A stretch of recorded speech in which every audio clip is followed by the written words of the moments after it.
चलिए तो दूसरे ग्रुप की अपन बात करते हैं, वो है आपके बी वर्ब्स। ठीक है, अच्छा बी वर्ब्स में देखिएगा आपके कौन है, इज, आर, एम, वॉज, वर। ये बात अपन ने ऑलरेडी कर ली। इज है वो सिंगुलर है, आर है वो प्लूरल है, एम है वो आई के साथ में प्रयुक्त होता है, वॉज है वो सिंगुलर है, वर है वो प्लूरल है। ओके, इज आर एम किसको इंडिकेट कर रहा है, प्रेजेंट को, और वॉज वर है वो पास्ट को। एक्चुअली क्या है, इज आर एम और वॉज वर को देखकर आपको ये नहीं कहना चाहिए कि यहाँ पे प्रेजेंट प्रोग्रेसिव टेंस है और यहाँ पे पास्ट प्रोग्रेसिव टेंस है। इनका जो वेरियस विभिन्न प्रकार से जो इनका यूसेज है उस पर अपन बात करते हैं। अच्छा, एक डायग्राम से समझा देता हूं मैं आपको। ये है आपके बी वर्ब्स। ठीक है, अब देखिएगा बी वर्ब्स यहाँ पर आपके is, are, am, is, are, am, और इनके बाद में यदि प्रेजेंट पार्टिसिपल का यूज हुआ है, प्रेजेंट पार्टिसिपल मतलब बेस फॉर्म के साथ आईएनजी लगा है। अच्छा, इधर देखिएगा आपके वॉज, वर, वॉज, वर, और इनके साथ में किसका यूज हुआ है, आपके प्रेजेंट पार्टिसिपल का यूज हुआ है। ठीक है, तो यहाँ पे देखिएगा is, are, am plus present participle आपके कौन सा टेंस शो करेंगे, प्रेजेंट प्रोग्रेसिव। कौन सा, प्रेजेंट प्रोग्रेसिव, प्रेजेंट कंटिन्यूअस। ठीक है, वॉज वर के साथ में प्रेजेंट पार्टिसिपल का यूज हो रहा है। यहाँ पर आपके कौन सा टेंस बन रहा है, पास्ट प्रोग्रेसिव। कौन सा बन रहा है, पास्ट प्रोग्रेसिव, या जिसे आप कह सकते हैं पास्ट कंटिन्यूअस। क्लियर, ये बात हो गई। अब इसके बाद देखिएगा, यदि आप यहां पे है आपके इज, आर, एम, क्लियर, और इसके बाद में पास्ट पार्टिसिपल फॉर्म आ रही है, मेन वर्ब की थर्ड फॉर्म आ रही है, ध्यान रखिएगा। और यदि इधर वॉज वर जो है उनके साथ में, वॉज वर के साथ में मेन वर्ब की थर्ड फॉर्म आ रही है, पास्ट पार्टिसिपल फॉर्म आ रही है। क्लियर, तो यहाँ पे क्या हो रहा है, यहाँ पे पैसिव स्ट्रक्चर बन रही है। क्या बन रही है, पैसिव स्ट्रक्चर बन रही है। और is, are, am plus third form किसका पैसिव बन रहा है, प्रेजेंट इंडेफिनिट का पैसिव बन रहा है। किसका पैसिव बन रहा है, प्रेजेंट इंडेफिनिट का पैसिव बन रहा है। और यहाँ पे was were plus past participle, यहाँ पे भी क्या बन रहा है, आपके पैसिव बन रहा है। ठीक है, किसका पैसिव बन रहा है, पास्ट इंडेफिनिट का पैसिव बन रहा है। किसका पैसिव बन रहा है, पास्ट इंडेफिनिट का पैसिव बन रहा है। क्लियर, अब इसके बाद में देखिएगा, आगे अपन बात करते हैं इसके बाद कि यदि आपके यहां पर है is, are, am, is, are, am, और इनके बाद आपके आया हुआ है टू इन्फिनिटिव।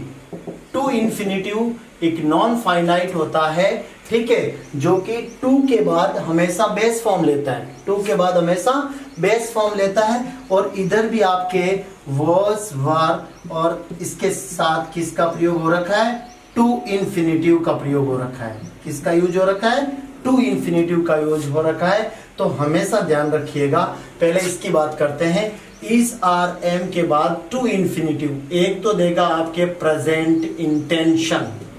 प्रेजेंट इंटेंशन वर्तमान समय के लिए इरादा अगर व्यक्त करना चाहते हैं तो ये स्ट्रक्चर अपन काम में ले सकते हैं। दूसरा जो इंपॉर्टेंट है वो है आपके नियरेस्ट फ्यूचर को इंडिकेट करने के लिए इस स्ट्रक्चर का प्रयोग किया जाता है। नियरेस्ट फ्यूचर, ठीक है, निकटतम भविष्य की घटना को इससे एक्सप्रेस किया जा सकता है। जबकि यहाँ पे देखो वॉज वर के बाद टू इन्फिनिटिव है, एक चीज तो क्लियर है, ये पास्ट के इंटेंशन को शो करता है।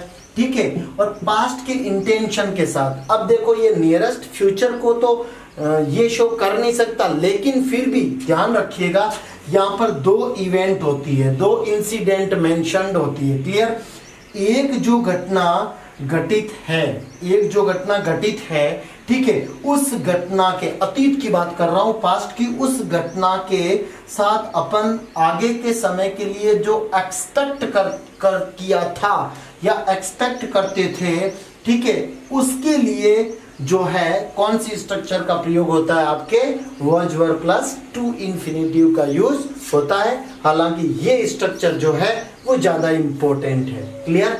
अब देखो इसके बाद एक स्ट्रक्चर जो है आपके और लेते हैं। इसमें देखो यहाँ पे आपके इज आर एम और उसके साथ में गोइंग टू और टू जहां पे आ रहा है वहां पे इंफिनिटिव बन रहा है, टू इंफिनिटिव। ठीक है।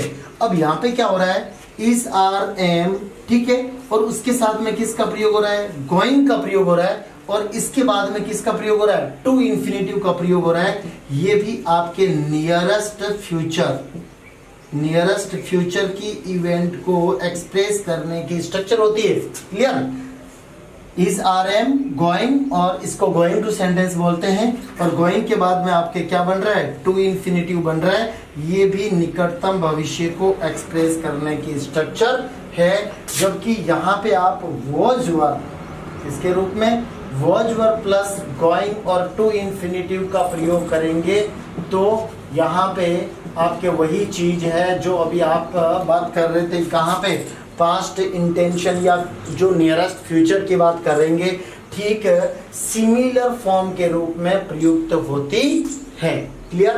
अब देखो लास्ट एंड फाइनल जो इनका यूज रहा है बी वर्ब का, कि यहाँ पे आपके इज आर एम या was verb, is are am या वॉज वर्ब, और इनके बाद में कोई भी मेन वर्ब प्रयुक्त ना हो, कोई भी मेन वर्ब प्रयुक्त ना हो, उसमें एक हमेशा ध्यान रखें एक स्ट्रक्चर बनेगी एसवीसी।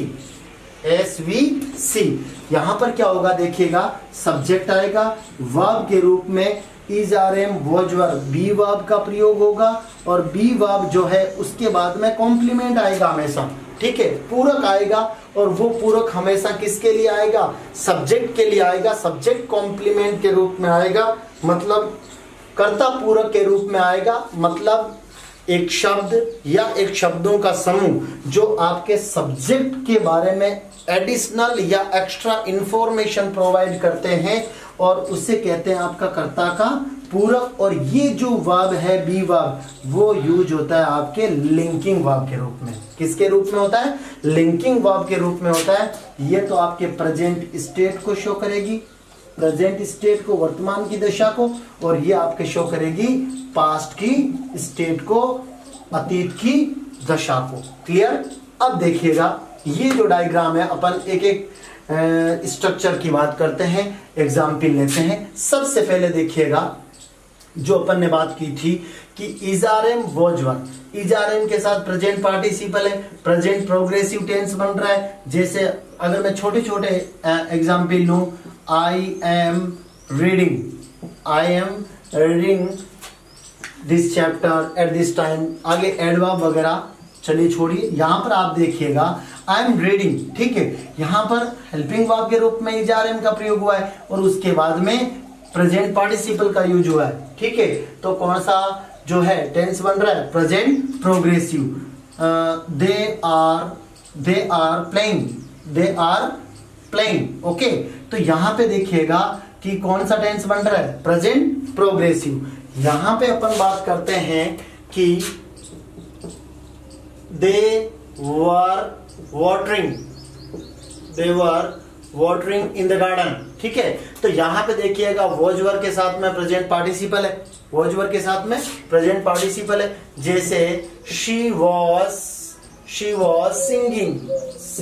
सिंगिंग, तो यहां पे देखिएगा वॉज वर्ब बी वर्ब के रूप में, और आगे प्रेजेंट पार्टिसिपल वर्ब का यूज हुआ है। और जब present participle form of main verb का यूज हुआ है तो यहाँ पे कौन सा टेंस बन रहा है, आपके पास्ट प्रोग्रेसिव। क्लियर। चलिए इसके बाद में अपन बात करते हैं पैसिव स्ट्रक्चर की। किसकी बात करते हैं, पैसिव स्ट्रक्चर की। तो देखिएगा जो अपन ने पढ़ लिया है उसको मैं यहां से इरेज कर देता हूं, डिलीट कर देता हूं। ठीक है, अब देखिए पैसिव स्ट्रक्चर के रूप में जनरली मैं एक एग्जाम्पल लेता हूं। ठीक है, ही राइट्स स्टोरीज। ठीक है, तो यहां पे देखिएगा प्रेजेंट इंडेफिनिट का, ठीक है, और पास्ट इंडेफिनिट का ले लेते हैं ठीक है, she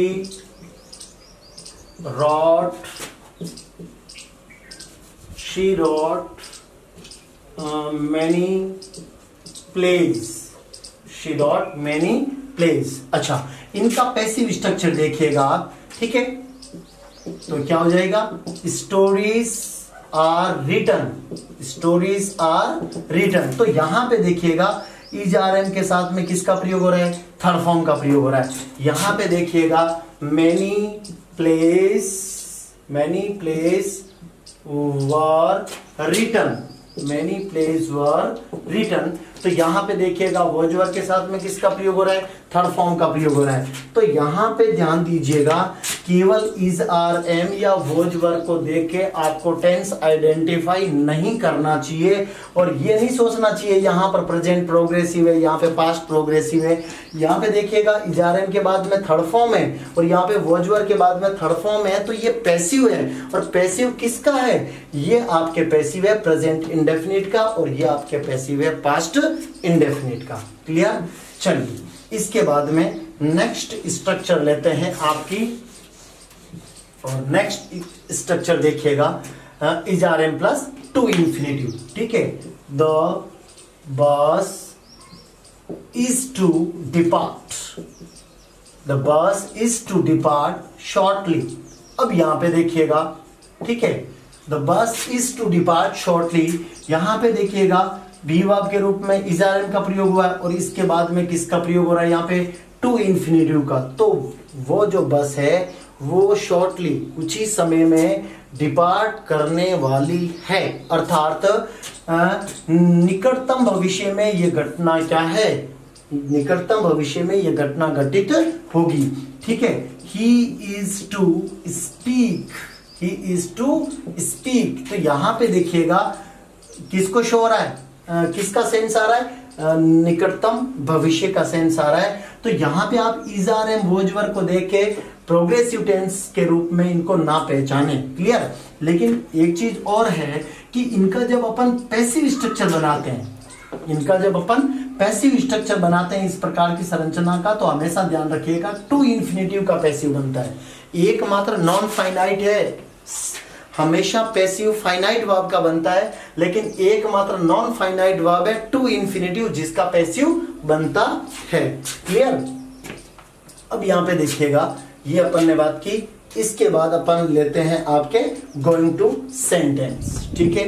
I am going two by A car, I am going two by A car. यहां पे देखिएगा इज आर एम, ठीक है, उसके साथ गोइंग का प्रयोग हुआ है और उसके साथ टू इन्फिनेटिव का प्रयोग हुआ है, ठीक है।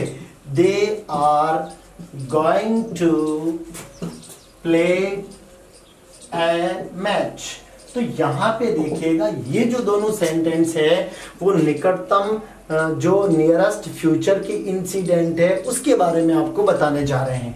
I am going two by A car, तो इंटेंशनली ये कहा जा रहा है कि ऐसा कुछ खरीदने वाला हो। क्लियर। या वे जो लोग हैं इस प्रकार का कोई मैच खेलने वाले हैं। तो यहां पर आप देखेंगे obviously you will find the use of present progressive tense, ठीक है। But in sense it shows always an incident or event that will happen in future। जो यहां पर देखने में आप टेंस के तौर पर ये देखेंगे कि प्रेजेंट प्रोग्रेसिव टेंस का यूज हो रहा है और प्रेजेंट प्रोग्रेसिव, लेकिन जब is are am was were के साथ गोइंग आ रहा है और गोइंग के बाद टू इन्फिनेटिव बन रहा है और ये गोइंग टू सेंटेंस के रूप में प्रसिद्ध है, जाना जाता है। और इसमें भी पैसिव हमेशा टू इन्फिनेटिव का बनता है, ना कि इस वर्ब का बनता है, ठीक है। यहां पर इस स्ट्रक्चर में भी जैसे the bus is to be departed, the bus is to be departed, या यहाँ पे बात करेंगे a match is going to be played, a match is going to be played. तो यहाँ पे देखिएगा दोनों स्ट्रक्चर में जो आपके है पैसिव जो है टू इन्फिनेटिव का बनता है। क्लियर। अब अपन बात करते हैं किसके रूप में, आपकी जो है लिंकिंग वर्ब के रूप में, जो इनका लास्ट यूज है वो देखिएगा लिंकिंग वर्ब के रूप में और एसवीसी स्ट्रक्चर को अच्छी तरह से समझते हैं। ठीक है, मैंने आपको बताया था एसवीसी, और इस स्ट्रक्चर में ये वर्ब हमेशा लिंकिंग वर्ब होगी और ये कॉम्प्लीमेंट हमेशा सब्जेक्ट का होगा। क्लियर? देखिएगा, बहुत सिंपल सा सेंटेंस ले लेता हूं आपके लिए। He is a student, he is a student. Many time जब स्टूडेंट से पूछा जाता है कि भाई ये क्या है सब्जेक्ट, ये क्या है वर्ब, ये क्या है ऑब्जेक्ट, सीधा ही है ना। जबकि यहाँ पे ध्यान रखिएगा हमेशा कि वर्ब से दो क्वेश्चन पूछें। देखो, ऑब्जेक्ट के अकॉर्डिंग वर्ब 3 प्रकार की होती है। इंट्रांजिटिव, अकर्मक क्रिया जिसमें कोई ऑब्जेक्ट नहीं होता। ठीक है, वर्ब अपने बाद कोई ऑब्जेक्ट नहीं लेती है क्योंकि उसको जरूरत नहीं है। ऑब्जेक्ट हमेशा ध्यान रखिएगा 2 चीजों का होता है। वर्ब के बाद में ऑब्जेक्ट है तो वो वर्ब का ऑब्जेक्ट है, और वर्ब के बाद में कोई प्रेपोजिशन आ जाता है उसके बाद में ऑब्जेक्ट आया तो वो ऑब्जेक्ट किसका है?